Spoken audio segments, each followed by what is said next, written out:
This is the 8-9 Combo. I'm Brett McKay. This is Harry Jones, and this is the Weekend Post-Mortem. Hello, mate. How you doing? How's it, Brett? You know, we need a little break from the action sometimes. I think all three of us on this pod today write for people who can slam us online. They can. Well, someone this week, he actually said to me, I didn't read your article at all, but here I go commenting, which I think is fair enough too, by the way. But I found myself wanting a respite or respite. One of our viewers got into us and said, Harry said respite instead of respite. And I was reminded of the fact that getting into law, and the first time I was in a law library as a young lawyer, and there was writing a brief, it was high pressure, there was a deadline coming, and these two older lawyers started arguing about lambast versus lambaste, about how, you know, whether you should keep that E, and does it do something? Does the E matter? Or is it lambast? E major or E minor? And I thought at that moment, I'm in the right profession. I love that we're doing that. The accumulation of people in that library was probably about $8,000 an hour, and they were just spurring on lambast or lambaste. So, you know, speaking of respite, there was a wing for Bayonne that got distracted by a female touch judge. He was on respite. With the game on the line, the Bulls having won 6 scrum penalties, and he started chatting up the touchy, and I thought it was so French. Is that kosher in the middle of the game? I don't know. I mean, it was working too, but anyway, guys. It was working. Okay, all right. Before we get into the Weekend Post-Mortem and explain why we have a third face on the screen, tell the nice people, mate, why we would really love them to subscribe to the 8-9 Combo. Oh, we're getting close to 5,000, which is a magic number. It means we are accepted and we are loved and we matter. We have significance in the universe. If we get to 5,000, then everything will be better. So we're told, yeah. Then the algorithm really loves us. But if you're watching on YouTube, hit that red subscribe button down there. And if you're listening to the 8-9 Combo on Spotify or Apple or any of the pod platforms, then just like, follow, subscribe as you need to. It was a weekend of statement wins in Super Rugby Pacific and Japan Rugby League 1, and a bit of a boilover in Major League Rugby as well. But it was also a weekend where the Champions Cup quarterfinals narrowed the field again, and still with some big score lines. And to help us get through it all, it is wonderful to welcome back the Telegraph's Charlie Morgan. Hello, mate. Welcome back. Hi. Thank you for having me. Thank you for bending around time zones and accommodating me. Really appreciate it. You've literally just come back from the West Country from covering Bath Gloucester in the Bastard Sun Challenge Cup. I have it was breezy. It was breezy and didn't seem. I'd really loath to sort of say this to professional players. So I'm not brave enough to do that, but I'll do it on a podcast. It didn't seem super serious. It seemed sort of very entertaining and fun. But we'd watched the Toulouse in the media room before, and that was a real slugfest in the wet. And then this was really sort of just nice warm hug to end the weekend. It's nice. It was so non-serious that instead of parachutists, there was a trampoline. They just started jumping around. Oh, it felt like that. Safe, much safer. The Gloucester Gloucester coaches were pissed at the end, and they don't have, like, in a really admirable way, they don't have very good poker faces. Like, they're super honest in post-match stuff, and they were fizzing, so they took it seriously for sure. So I'm not doing them too much of a disservice. But it was a cuddly one. It's hard to take. Speaking of cuddly, it's hard to take Alfie Barbieri seriously. He just looks like a character drawn up on some kind of show. And when he was scoring and pointing to the crowd in the act of scoring, I thought that was just genius. Because I know we're going to talk about celebrations, but I'm there for it. I don't know why people are upset about Henry and Tommy. Have some fun, guys. Yeah, have some fun. In Alfie, we might get into him later. Alfie Barbieri is kind of might have been accused in the past of maybe having too much fun, just sort of like everywhere with his game. But I sort of asked Johan van Graan about him afterwards. I said, look, talk to me about his test credentials. And Van Graan is amazing at these comparisons between players. I think it was this season, beginning of the season, he compared Guy Pepper to Richie McCaw. I wasn't there for that, but sort of all the journalists were going, "What?" And then he has not fucked about either with Alfie Barber, who's compared him to CJ Stander, but also Dwayne Vermeulen, and just in the aspect of relish for carrying, as opposed to anything else. So a very sort of like narrow aspect rather than a whole sort of like a wholesale comparison, I guess. But that's great. You know, that's generous. That's generous stuff from coaches to sort of give those sound bites. But yeah, Alfred Barber is very intriguing sort of talent with a super high ceiling. That's cool. Like Damien McKenzie reminds you of Dan Carter, like the hair on his armpit or something. Very obscure. Take that. Get the full quote in. Yeah. It's always like when they speak about young Australian batsmen having the hairiest forearms since Ricky Ponting. Like that's some kind of benchmark. Yeah. To the post-mortem then, and we will start with the Champions Cup quarterfinals.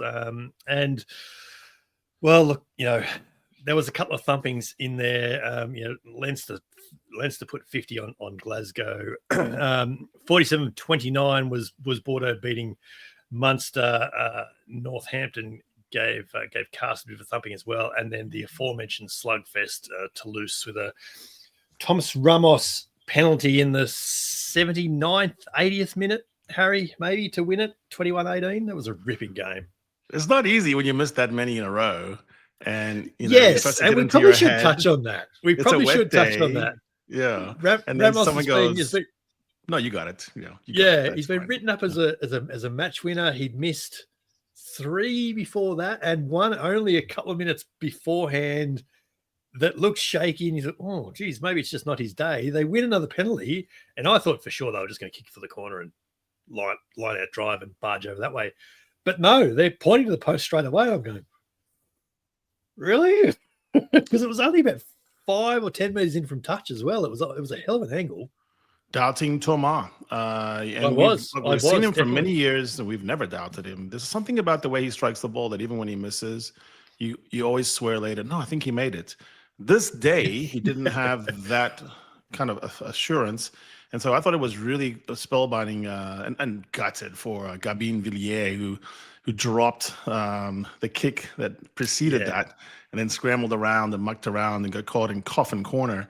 It was the kind of game I actually enjoyed. It was a refreshment from, you know, I'll score, you score, I score, you score. You know, let's go. It was just kind of a real rumbling game with Manny Miafu on the gain line smashing into Facundo Issa, and it just was tectonic. I thought it was brilliant. In the end, I think Toulouse and Toulon were about the same. I mean, sans Dupont. If you take away Dupont, then I think these teams have kind of stacked the same. I don't know what you thought, Charlie, if you got to see much of that. Yeah, I'm glad you picked up Miafu, because this tournament is just seems like you need a monster tight lock. Will Skelton, I think, before last season had competed in 4 of the last 5 finals.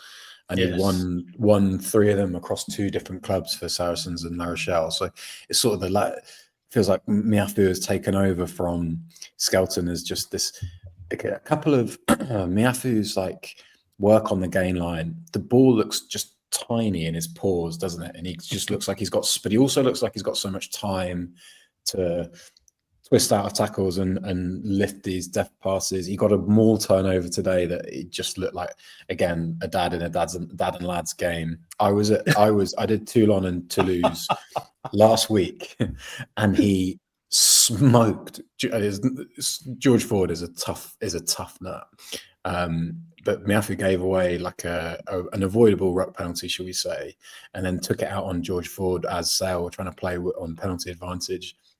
It was one of them that was so violent that you were like, well, that's got to be high, because he's destroyed George Ford. And watching it back, it was on the shoulder line, on the shoulder line. So, but yeah, he's some player. But you're right, it's kind of the antidote to what we've been seeing a lot of in the Premiership, and actually what we saw probably a lot of across the rest of the weekend, where home advantage counted for so much and just led to these blowouts with the kind of the unsatisfactory, shall we say, format and the seeding counting for a lot. So therefore, you've got teams at home against lower seeds, and then in the case of the Leinster Glasgow game, that was one way you thought if Glasgow were totally stacked with everybody, with all of their gun Scotland internationals, then maybe that could have been quite a interesting style matchup, and it was a thumping in the end. Yeah.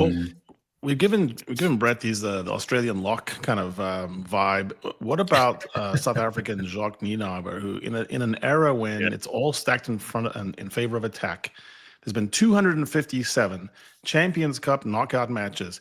Only 2 of them had there been a nil score. Someone's been zeroed. Happened twice, 2 weekends in a row. And it was teams, Harlequins and Glasgow, that are really good attacking sides. There's something about the 3 Bs, the big hits, the barge, and the blitz that's working in an era of attack galore and tries galore. And Leinster is looking super stingy, and it's ominous. Yeah, super stingy. And I'd add to, so in the pool stage they beat. I just looked up the score because I'd forgotten. I think so. They beat Bristol in Bristol 35-12, and I think Bristol scored right at the end, so it was 7 or 5 till right at the end. And Bristol are I think they lost AJ McGinty quite early on, so their guns sort of fly half, but they still attack in such an intricate way. They put so much time into that attack and how they break down sides and how intricate their phase play is. And I think Nienaber was either on record or he told someone off the record during the week that it was something that he hadn't. It was kind of a new challenge for him because he'd never faced, a side that attacked like the way Bristol did. But then to go, and Harlequins have their faults, and Glasgow were underpowered, but still they are two very accomplished, sophisticated attacking sides. So to nil them both, because so much can go wrong. They nearly threw an interception, didn't they? Geordie Barrett threw one that Jamie Dobie nearly got early on, which might have. It would have momentarily changed the sort of direction of the game. But there's so many different things that can go on to cause you to concede a single point, and yet that did not happen in either game. It helps if Geordie Barrett does one thing wrong. It's just sending back to New Zealand. Like 113-0 in a quarterfinal, in a round of 16 in a quarterfinal game. Super stingy is the word. I'm going to work that into a title somewhere. It is incredible defense. It is just they must just be raging favorites now. They have to be. Yeah, it's a clear point of difference because all the other ones have the flaw. Like Bordeaux will give you points, but then they can go to the races. Saints the same thing. Toulouse as well, a little bit less maybe. But the problem with that is when you go up against Leinster, if that's taken away from you, you saw it with Quins. They almost stopped playing at some point because they said, well, that was our best attack move. That always worked before. What happened? It was incredible. It was really incredible. Bordeaux Munster was an interesting game. I watched up to half time of that, and I concede that the Munster try before half time kind of woke me up, and that was a sign that I needed to go to bed. But I watched back the second half on Sunday morning, and that was in the balance there for a little bit before Bordeaux kicked off at the end. I had a funny feeling about Munster just because sort of what Harry's talking about there. Like Bordeaux are a team.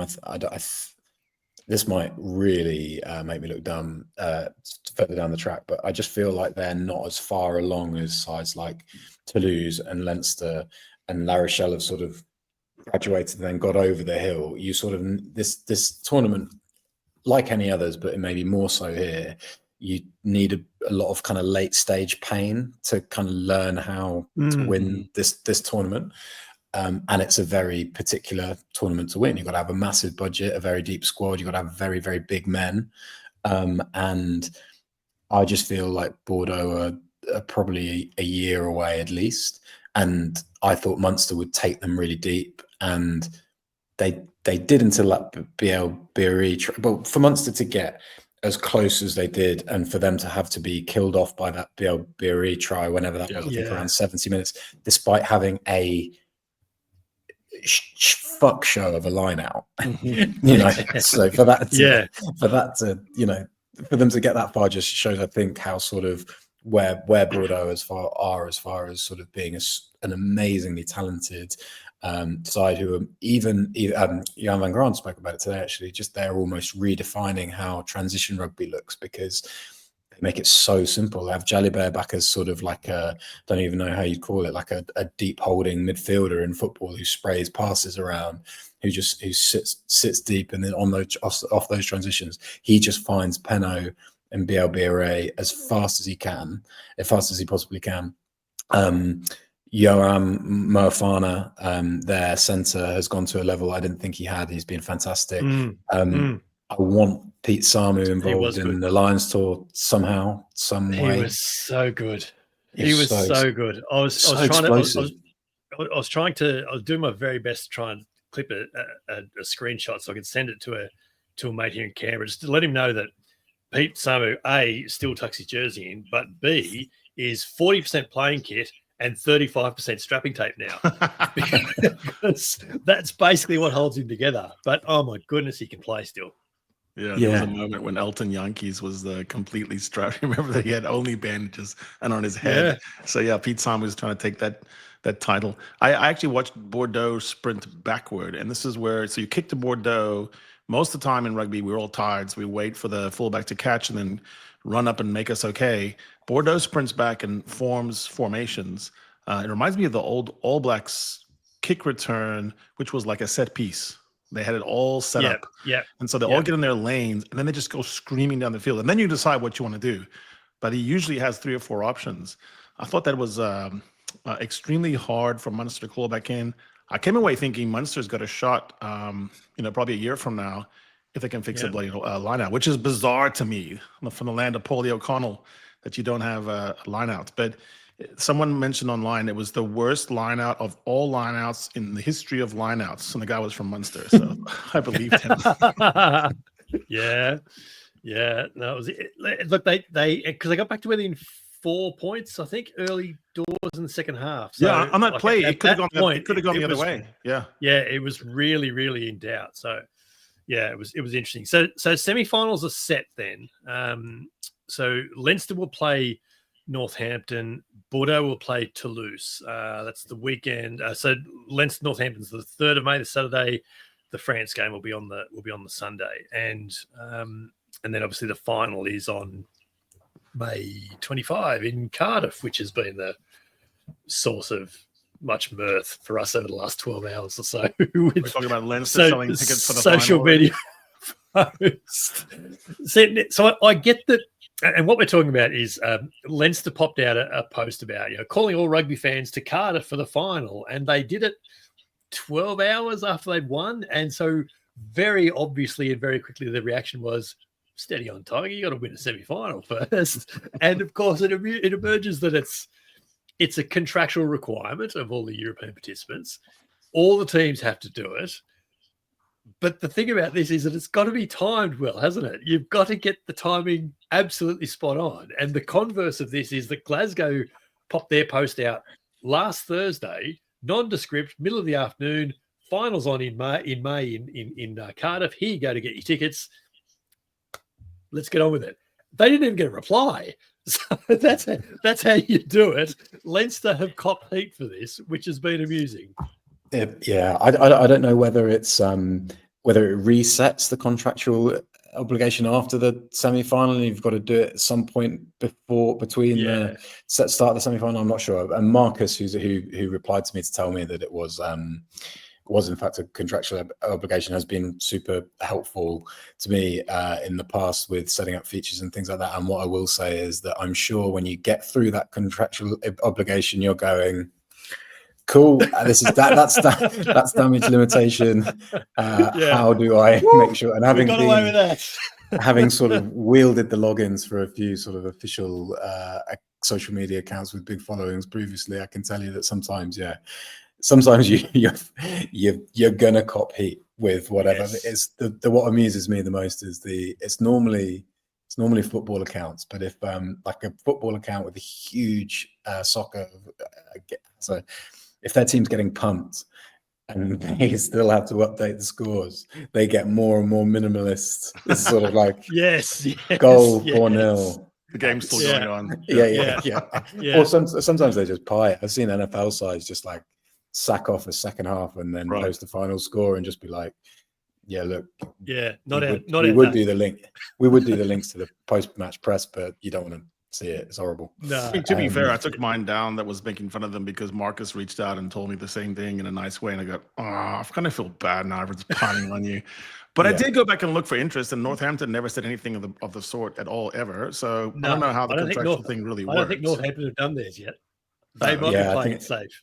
Yeah, maybe. I think they'll probably do it. But they'll. I've been in touch with Northampton. I think they definitely know they've got to do it. Put it that way. Yeah, so they do now. They'll be choosing their time. Look, they'll bear. You know what's going to be great for it? Easter weekend, Easter Sunday morning. Don't forget the Champions Cup finals in May in Cardiff. Go and get your tickets. You're right though. There is definitely a moment when you've got to post something like that, and from an official account, and the best you can do is just go, "Oh, I hope this goes well." Speaking of Saints, though, Charlie, you've been profiling a couple of guys, exciting young guys. Probably will be on the Lions tour. Might be both. I don't know. Henry Pollock, who did a slow-mo try dot down and then sort of a 3-point Steph Curry shot at the end of it, standing over his vanquished opponent. And then Tommy Freeman, you've done some really good work on this, trying to figure out what's it like to face Tommy Freeman. And then also let's go through his celebration repertoire. Yeah. Two very, very exciting players. I will forgive Henry Pollock's sort of, at the risk of sounding 104 years old, I was desperate for him just to put the ball down after getting over the try line. But I will forgive him because I can't imagine that he's ever seen the famous Le Gieselman one for London Irish, where he goes for a big swan dive and just knocks it on over the dead ball line. And if he saw that, I mean, I dread to think he was born in 2005. I think Henry Pollock. So I think it might have been around that. It might have been from around that time that it happened. And the other sort of factoring into my forgiveness is there were a lot of cheap shots very early on during that game and throughout that game. So it actually looked, which is almost kind of refreshing in the way. It looked like a game with a bit of needle. So there was a bit in those celebrations, which again, I don't mind. Tommy Freeman, well, he scored. I think it was the first try and sort of rolled the ball along the floor and did a bit of a lawnmower. I like that he's exploring. I like that he's exploring his boundaries with his celebrations. But what I really like is when he keeps it classical, keeps the transitions. He's just really good on the transitions. You know, the putting the ball down, throwing it in the crowd, pointing the finger. He's just got them smooth. And I wonder whether he just sticks to that, or the novelty stuff isn't necessarily for me. I've got a theory on this. I think I think they've been talking about try celebrations. And someone older within the club has gone, you guys need to look up NRL try celebrations from the mid-2000s. And there was this whole thing for a couple of years where the broadcasters and the media and fans, everyone got into it, and the clubs got into it as well. And they were just trying to outdo each other every week. And so there was a try celebration highlight in every game. And the rolling the ball along and making it a lawnmower was an early one in that, and they got better from there. So what I'll say to you is, if he has found that YouTube clip, you are in for a treat over the next 18 months, because there's some good stuff to follow. Yeah, and he's scoring a lot, which is good. He has opportunities. Exactly. I like the vibe he has. It's sort of like he's doing fake abashment. He's not really that shy, I don't think. He's keeping it kind of like inside, his elbows tucked in. He has this one where he's pointing sort of to the crowd, mythically to a person, but not really. And then the other fingers pointed down to the ground. And he kind of, finds a guy in this crowd and I'm pointing at you, man. Yeah. And it's quite fun. And then the other thing is, I think he doesn't. Dare I say it's too crazy. Very Trumpish. Yeah. Absolute Trump move. It's kind of it's sort of so polished cool that it can't be cool. It can't be like real. The Saints have got a really good history on this as well. But when they hit a purple patch and when they won the Premiership, I think it was around 2014, they had this celebration where we're back talking about football, but the sort of 1970s footballers really pronounced handshake, because God forbid you do anything more sort of extravagant than a handshake. You just in on the handshake. They started doing that, which was really funny because it was really jarring, because it was almost like no hugs allowed. It was just handshakes, which was great. They did a whole season of that. That's great. So then you have fun at Northampton, I think. It looks fun. Is that? I mean, is that a town known for fun, or is it just the rugby scene? I don't know. It's fun when you've got a good rugby team, I'm sure. Yeah, certainly it's fun when you got. I think Phil Dowson, Sam Vesti, that coaching group is very good at getting people to express themselves. What's been interesting as well, speaking about Henry Pollock, Fraser Dingwall, their captain, gave a really funny interview where he was talking about how he spent sort of the first couple of weeks of England camp insisting that Henry Pollock wasn't a dickhead and that he was like a good guy to the people that have played against him, because obviously he's a ball of energy, Henry Pollock, and the people that have played against him sort of knew him as this ball of energy who was outgoing on the pitch. And Fraser Dingwall was going, look, he honestly is sound. Like, just spend a couple of weeks with him, and you could tell that when he came on the Wales game, people were genuinely like beaming for him. He does seem like he is and every report I've had, there aren't any. Believe me, by this stage of a player's development, you sometimes hear whispers that they may be a little too big for a boot, but they're too big for their boots, or too ahead of themselves. The only things you hear about Henry Pollock are he is a positive influence on an environment. And I've put this on social media before, but again, as I say, born in 2005, and the first player I can remember to offer overhand handshakes rather than underhand handshakes in the mix zone, which is a sign of the times, but also just quite nice. Just quite nice. Oh wow! But he's really shit at karaoke, just so you know. Like, he doesn't know how to sing at all. So there's one flaw in his. And that's fine. Glad to hear it. Glad to hear it. There is no surer way to sound 104 years old by prefacing something by saying, "This is going to make me sound 104 years old." Thank goodness. Speaking of 104 years old, have you seen anyone in these matches that has stuck out to you? You think Andy Farrell might have taken a different second look at? It's an obvious one, and we have spoken about his Lions potential before, but Sam Prendergast I watched on Friday night, and I know. I'd be interested to put this to you guys. Sometimes when you hear somebody talk about fly half and go, "Oh, but he had a armchair ride," and you go, "Yeah, but I would not look that good behind that pack with those options." Like, he's still picking. It's not a given to say, "Oh, he's got front foot ball, he's got all these options." He's still actually enhancing the fantastic players around him. And I know Jamison Gibson Park is a fantastic scrum half, an elite scrum half. Geordie Barrett, I saw. People very experienced sort of writers describe his performance on Friday night as one of the best individual performances they've ever seen.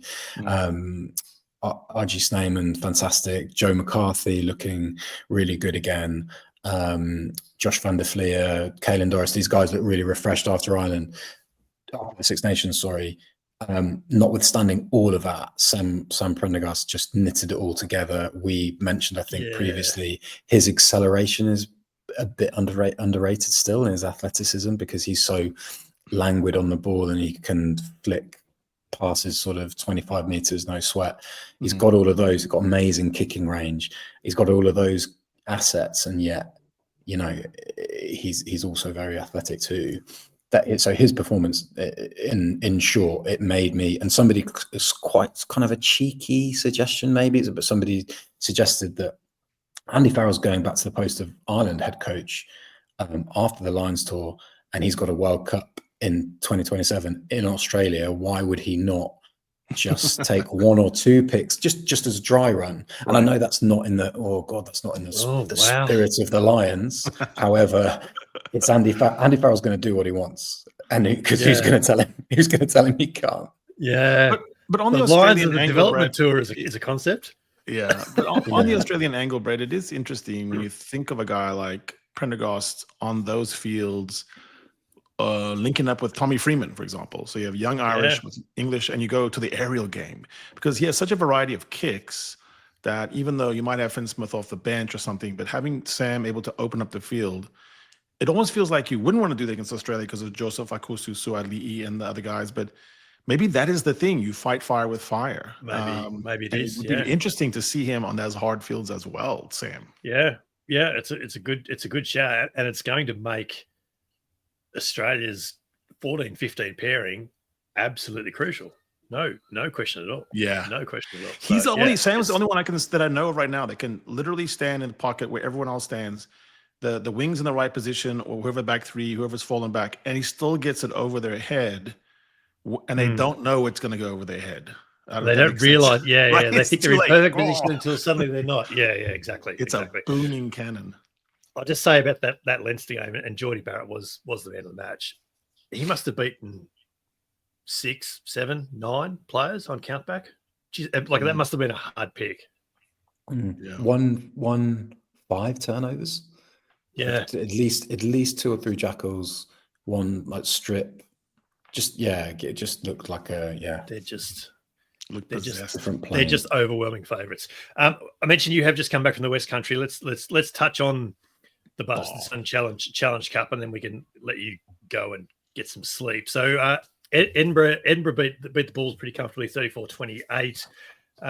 Lyon ended the Welsh sojourn in Europe, beating Ospreys 20 points to 18. Racing 92 beat Connacht 43-40, and then the aforementioned Bath 61 beat Gloucester 26 on Sunday. So, I mean, a couple of interesting score lines in there. What was the general vibe around Challenge Cup contests? That it's quite open and unpredictable in a way that maybe the Champions Cup isn't. Is one sort of major point. I think it throws up quite an interesting dilemma for coaches as far as how hard they're going to go in their respective domestic leagues or otherwise, and how they're going to juggle their resources.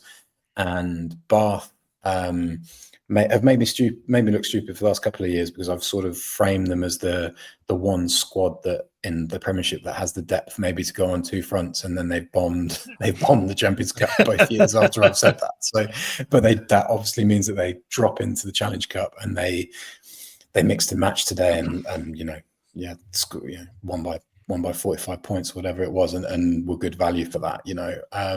Interestingly, they'd had the league game against Gloucester 3 weeks before, and Bath had picked a 6-2 bench that included Sam Underhill and Will Stewart, I think. So, some of their very, very best players. This today, Gloucester went for a 6-2 and just got no impact off it. And as I said at the beginning, their coaches are super, super honest. And George Skipperton just went, "Yeah, well, that massively failed, didn't it, lads?" Literally used those words. So that was quite interesting. But it gives, Gloucester have been so refreshing this year. It gives them a chance to really concentrate. I'd love them to get a playoff berth in the league. That'd be really cool. Real good reward for how they've gone about things.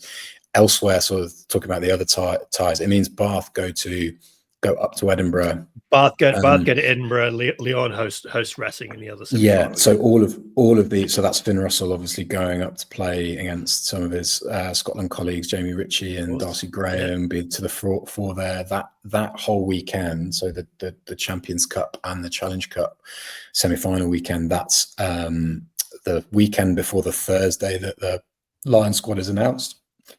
So it's sort of one last chance. I guess a lot of the decisions will be made already, but maybe one last chance to sort of nudge people the other way, which leads me on to the Racing Connacht game. So wild that game was. So the Racing wing, one of the Racing wings, was sent off in the act of giving away a penalty try that made it 21-5 to Connacht, and Racing just took the game by the scruff by the neck from there. Their forwards were phenomenal, and a guy called Owen Farrell came on for the last half hour or so, and actually went really well. Hit a drop goal, kept the ball in front of his forwards, just looked like Owen Farrell again for quite a lot until Yeah. well, people would argue that this is quite Owen Farrell, but he then was yellow carded for a shoulder charge into a ruck. I have a theory on this, which is that so he was very Owen Farrell again. Yeah, he was, but I have a theory on this, which is if you watch one of his first games back, I think his first game back from injury, he comes off the bench for Racing against Clermont, and the last sort of 5 minutes of the game is Clermont trying to, with the same possession, trying to get a score to beat Racing. And the breakdowns are carnage, and everybody's flying in. And the decisive breakdown is basically Owen Farrell flying in, picking someone up, chucking him off the ball, and Racing have a massive counter ruck and win the ball and win the game.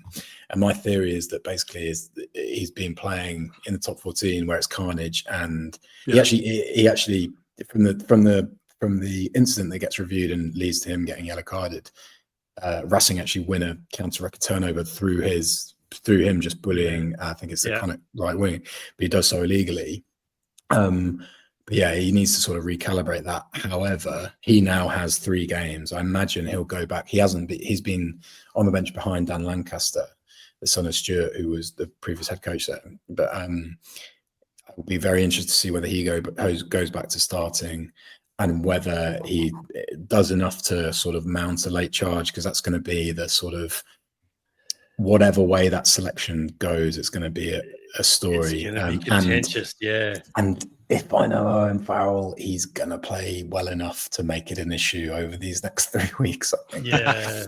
It's always amused me that it's this underlying, sorry, mate, it's this underlying little narrative that's been all through the Six Nations. It's just been there in the background. Is Andy Farrell, never mind that it's his son, is Andy Farrell going to pick a guy that can't play for his country? Like, that's fascinates me. There's a few of those. So Jack, some of it is legit. Jack Willis was prominent in the Toulouse game, obviously. Jack Willis, Blair Kinghorn, Courtney Laws has been in the second tier of France and has given an interview already where he says, if I go on that tour, I'll be in and around the test tour. And again, you believe him, because he wouldn't say that unless he totally believed it. There's going to, the logistics side of it is tricky. So, and the irony is that the better these guys do for their French clubs and the further they go in that season, then the more difficult it is. And if you're in the top 14 final, you're probably going to miss at least the first 3 games of the Lions tour. So you're not bringing those players unless they're going to figure in the test lineup. I wouldn't have thought. The plus point for how badly Racing have done in the league is that they might miss the playoffs altogether, even though that's for the top 6 sides in the top 14. So they might even come below that, which would free up Owen Farrell. But yeah, we'll see. It's kind of one of those where it's the fallout is so violent and often so toxic that you almost don't mind I wouldn't mind just leaving the discourse for 48 hours until sort of everybody's come to terms with what selections have been made. Let's come back to that. Yeah. So I think you're still right, Charlie, about Johan van Graan's team being one of the couple in the Prem that could go ahead, start the plan in the beginning of going for both, with neither one hurting the other campaign. I think for everyone else, I'd even throw in Glasgow here. If you go too much into one, it hurts your European. If you go into too much in Europe, it hurts your league. And that's just a function of the fact that, Toulouse has a 63 million euro budget, and a team like the Bulls is capped at 7 million. And so you see, like in the Bulls go up to Edinburgh, you have Keegan Johannes at number 10. Not if you guys have heard of him. You got Zach Berger running things from the 9, and you got Devin Williams at the back. And again, I'm Stravino, like Stravarius, Jacobs on the wing. This is not, it's not like that Jake White wasn't trying to win the game. It's that he has to platoon the people on the travel plans. Yeah. And so when you look at that and you see, at the end of the game it was kind of funny because Husson was kicking to Goosen, Wes Goosen, who I remember Brett from Wellington. Yes. Now he's trying to qualify for Scotland and I think he might be there. And the commentators had to use the Husson kicking to the Goosen to distinguish between the two guys. But you look at that across and it's just not possible to start a season and promise your board that you're going to go full out in both comps. Mm. For some, like the Bulls or Glasgow, I think you try to compete in both, and you see which one works, Yes. But I yes. still think Bath is the one that could actually properly say, no, we're going to go for both, and we're going to be like the big boys. And this is probably the weekend where you make the call. Like you win your quarterfinal and you go, all right, well, let's go. You lose your quarterfinal, we go, oh, we weren't worried about that anyway. I think they have the squad. I don't know about you, Charlie, but I think they have the players. They have 2 front rows. They have the second row guys. One guy you didn't point out, Charlie, we were talking about the French-based, is Dave Ribbons. I know you talked to him as well. He looked magnificent in that slugfest. Yeah. He's test match ready, sort of has the fire of wanting to have been involved more with England, which I really enjoyed when I spoke to him, actually, just sort of his conviction to say, yeah, look, I thought I strung seasons back to back together of high enough quality to play in these test matches, and I wasn't, face didn't fit or whatever.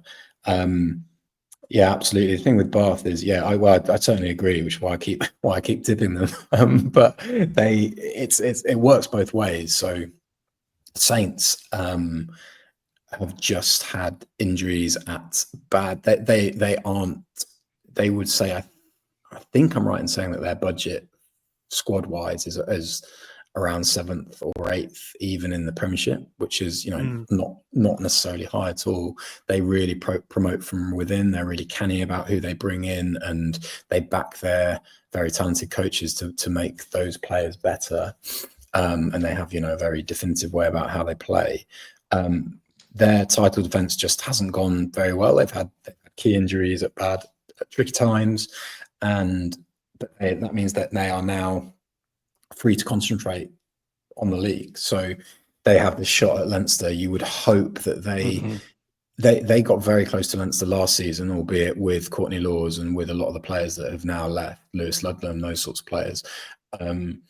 They got very close in the final shake-up of that game, despite being just crippled seemingly with anxiety and committing a ton of errors at the start of that game. So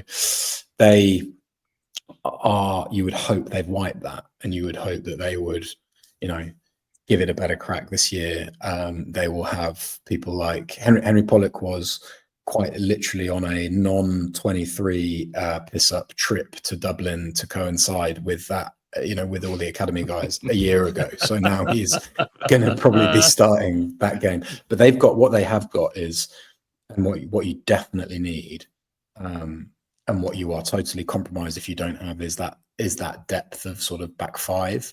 So a guy called Tom Pearson, who's very highly rated, came off the bench in their performance of the season against the Bulls. He was brilliant in that game. Came off the bench again, scored directly through midfield against Castres to sort of finish off that game. They've got, they'll have four or five back five forwards that should, be able to, which is just the sort of, to me, that and the two front rows, as you mentioned, Harry, they're the two sort of fundamental pillars of that depth that is just non-negotiable. That's spot on. Mate, this has been a comprehensive wrap of quarterfinal weekend. I'm absolutely conscious that you have been on the road for an hour or two. It is well past your bedtime. I'm happy to let you go and make that appointment now. Thanks so much for joining us. Thank you very much for having me, lads. Enjoy. Cheers, Charlie.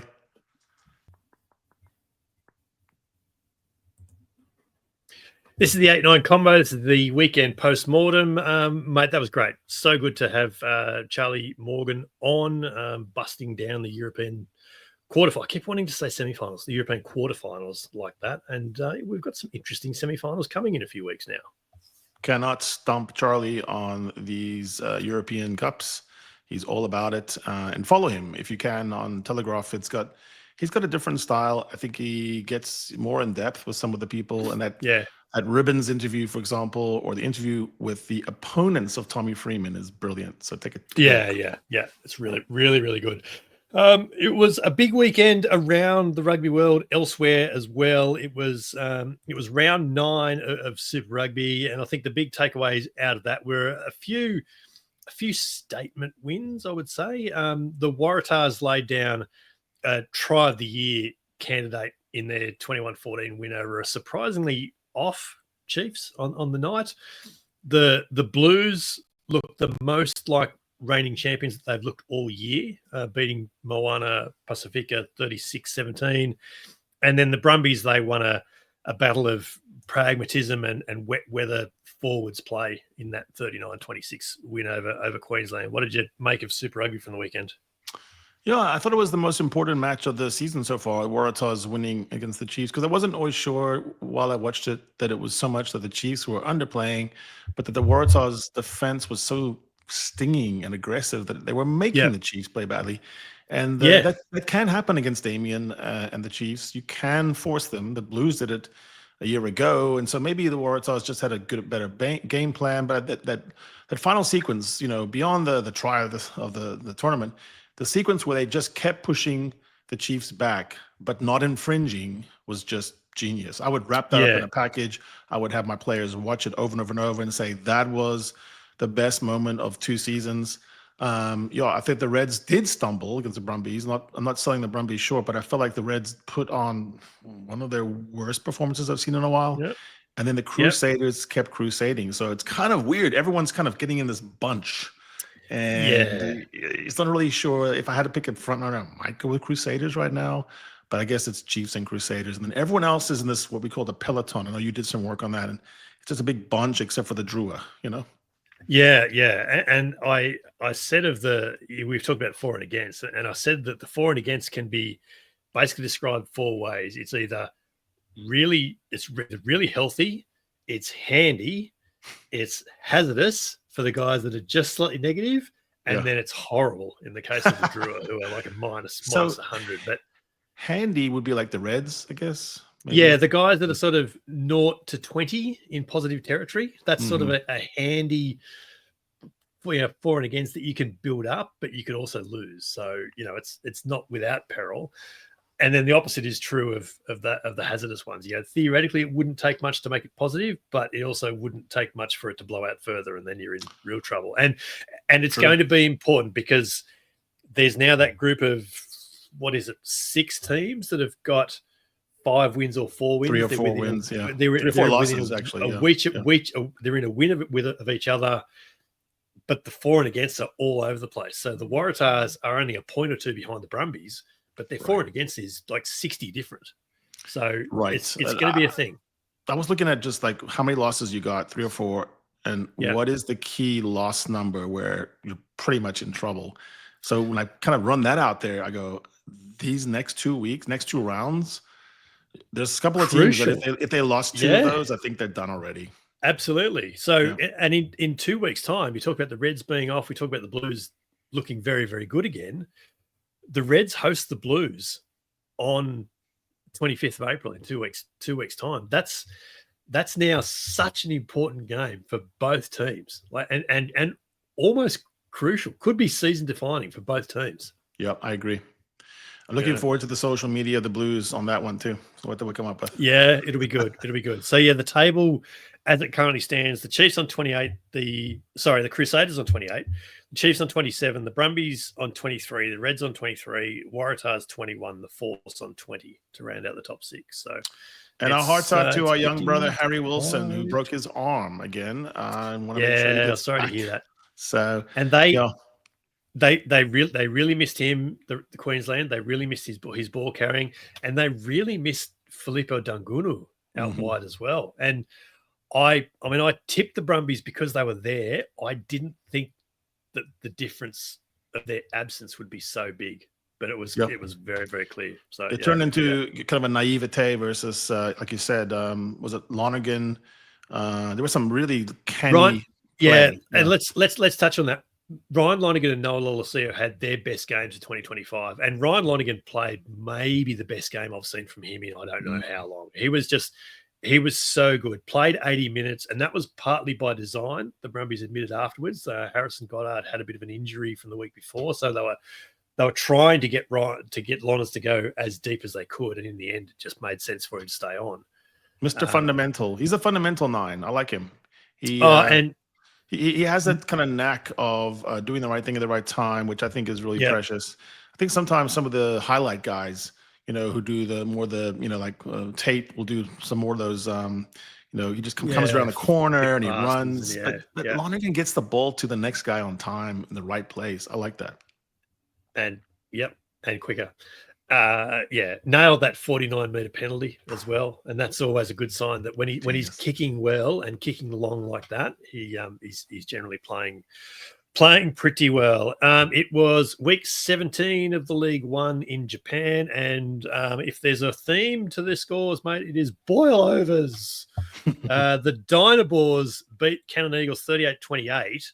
That now pushes the Dynabors up out of relegation zone, but also the Eagles missed the chance to go into the top 6 because Suntory also lost to Kubota on Sunday. And then the Toshiba Brave Lupus go down to the Shizuoka Blue Revs 56-26. So Shizuoka are now confirmed in the top 4. Toshiba having toppled Panasonic a couple of times in the last few weeks. And last year's grand final were looking like world beaters. Suddenly they look a little bit shaky. So 5 rounds to go. The table in Japan is starting to look a little bit interesting as well because Panasonic are well out in front. Kubota Spears have now gone to 2nd. Toshiba's dropped to 3rd. And Shizuoka are 4th. But the top 4 is now well clear of the rest of them. Yeah, it's a weird old league. So it's, you have only 3 non-qualified foreigners on the pitch at any one time, or your team chipped in. So I think that also can sometimes play because Jasper Wiese goes out with a neck injury for the whole season, and maybe that's your best foreigner, and suddenly your whole fortunes change. There's that also, and I was very interested to see the attendance was. Top was like 12,000, and then the least was 1,000. So like 15. I've got to go on a holiday to Japan and see what this is all about. And then in one of the lower division games, I think there was like 500 people at a game or something. So it's all over the place, isn't it? It's a funny one. It's a funny one. It is round 6 of Major League Rugby.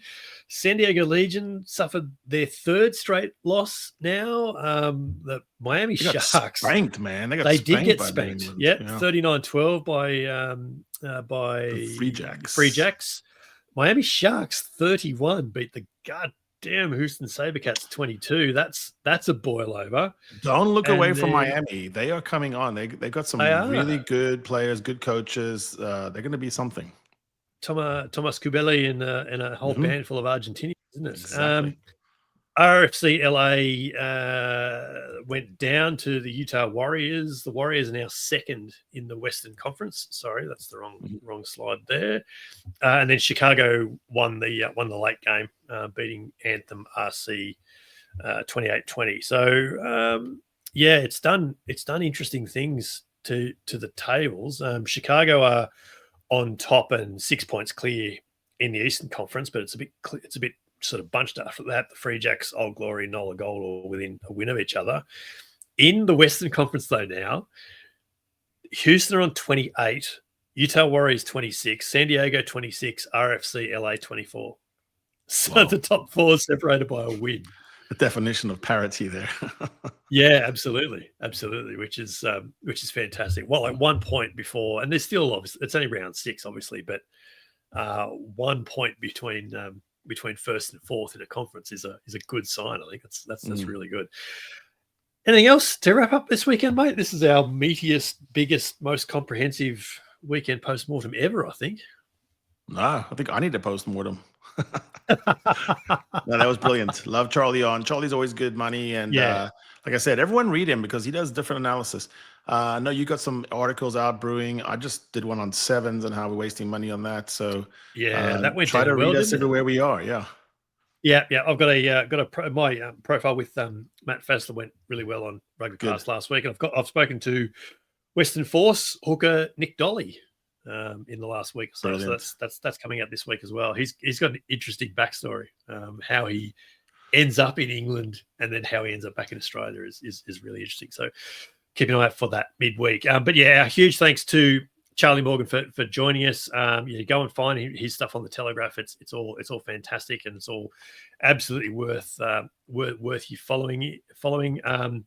we leave your comments and tell us what you think right here on the 8-9 YouTube channel as well. You can leave your comments if you're listening on Spotify as well, or hit us up by finding and following the 8-9 Combo on Twitter, on Blue Sky, and obviously on YouTube as well. And then share us and leave us a rating and a review and all that sort of business as well. Harry and I remain on the socials in our usual places, and at Harry Baldy Jones and at BMC Sport. This is the 8-9 Combo, the short side set piece combination you didn't realise you needed in a rugby podcast. I'm Brett McKay. He's Harry Jones, and we will be back in your ears in just a few days' time for another rugby chat with another great rugby mate of the pod, Rian Lowe. I'm going to Munster this week. Come play with us.